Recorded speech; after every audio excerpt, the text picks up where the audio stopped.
Doma Sports Talk worldwide with some news from the world of boxing. So y'all know what time it is. You ain't in a rush to get concussed. Now I'm gonna be all over the place with this one, but this one is a good one. We're gonna move up to the heavyweights. Now we know we just got a good heavyweight fight, signed, sealed, delivered. It's gonna be on July 28th. Talking about uh, uh, former WBO heavyweight champion Joseph Parker versus only once beaten bad boy Dillian White. That's going down now.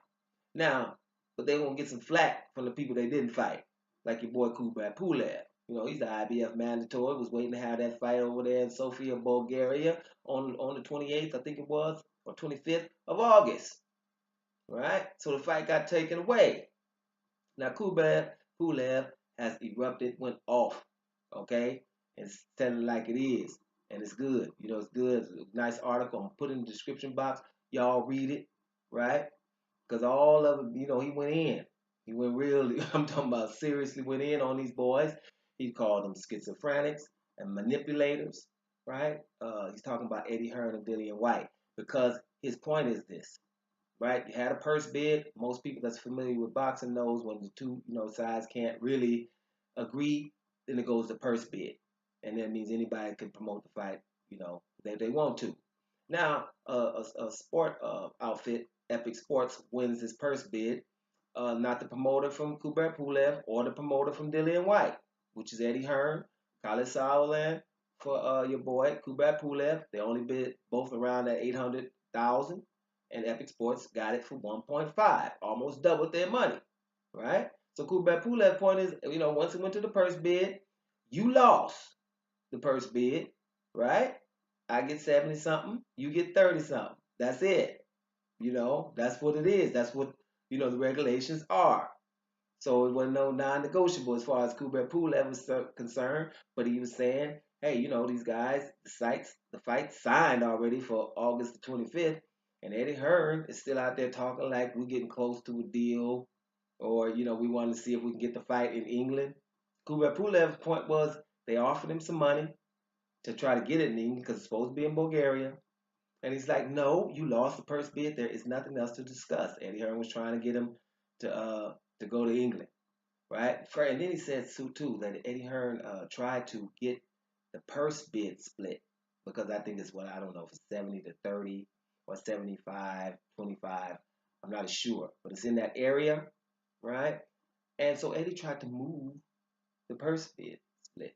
This is regulated. You say moving it. Tried to do that. Doesn't that sound familiar? We're talking about, in other fights, we're talking about, right? It's a lot of stuff that sounds familiar. But my man says you didn't play by the rules. You lost. You went home with your legs, with your tail between your legs, right? So these are things that were going on. And, he was like, when the fight's already done, Eddie Hearn's out there, we're getting close to a deal, trying to make him do this. And then it gets even worse, Once the deal is done and they don't want to sign him and Dillian White, Eddie Hearn, then he says Epic Sports doesn't have the 20% deposit to make for the fight. So we just, Epic Sports, new outfit, one I don't know of, Don King's, one of his lawyers or something is in control of this, right? So he's just telling them you don't have the 20% deposit to make, all right? Does that sound familiar in the Anthony Joshua Deontay Wilder negotiations? The 50 million that no one had, and then when they had it, then okay, we start wanting something else. Man, I'm gonna tell you what you guys do when you're looking at this. KUBRAT Pulev is right here. Fight could have happened. Okay, Dillian White's in a good fight. Good if you're able to pull it out of your hat. Good for you, because Dillian White is not like Dillian White's going to fight somebody that's not good. He's going to fight Joseph Parker. He's in the highest prestige fight. But of course, the way they did this with KUBRAT Pulev, you guys need to read this yourself. Instead of trying to get mad at the messenger. For me, it's like I'm telling you this. Anybody who has remotely followed the Anthony Joshua, Deontay Wilder negotiations, and you read this, right? It's like exact behavior. I mean, almost exact. It's like, wait a minute, are you talking about your own negotiations, KUBRAT, or the other ones? It's that close. And that's why this is very, very pertinent. Now, he ends it with a direct message to Dillian White. You know, basically telling Dillian White, you guys are delusional if you think that I didn't want to fight you.